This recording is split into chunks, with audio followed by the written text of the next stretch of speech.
Hi, പുതിയ വീഡിയോയിലേക്ക് സ്വാഗതം. ഇന്നത്തെ ഈ വീഡിയോയിൽ പരിമള ആൻഡ് കോ, ജയറാമും ഉർവശിയും കുറേ വർഷങ്ങൾക്ക് ശേഷം അഭിനയിച്ച തമിഴ് സിനിമയായ പരിമള ആൻഡ് കോയെ പറ്റിയാണ് ഞാൻ സംസാരിക്കാൻ പോകുന്നത്.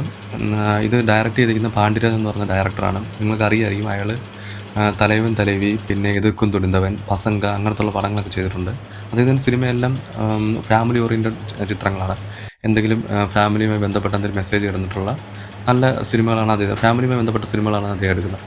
അപ്പോൾ ഈ പടം കാണാനുള്ള കാരണം എന്ന് പറഞ്ഞാൽ ജയറാമും ഉർവശിയും തമ്മിൽ കുറേ വർഷങ്ങൾക്ക് ശേഷം അഭിനയിച്ച സിനിമയാണ്.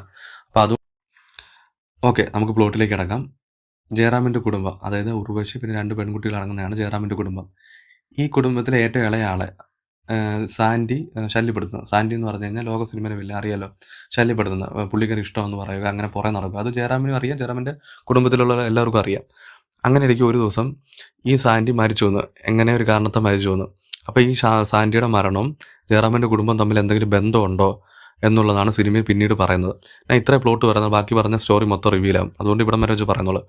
പിന്നെ ഈ പടത്തിൻ്റെ പോസിറ്റീവായിട്ട് എനിക്ക് തോന്നിയെന്ന് പറഞ്ഞാൽ, എനിക്ക് മിഷ്കിൻ്റെ ക്യാരക്ടർ ഭയങ്കരമായിട്ട് ഇഷ്ടപ്പെട്ടു. ഉള്ള കാര്യമാണല്ലോ, ഡയറക്ടർ മിഷ്കിൻ അത് പോലീസിൻ്റെ ക്യാരക്ടറായിട്ട് നല്ല രസമുണ്ടായിരുന്നു കേട്ടോ.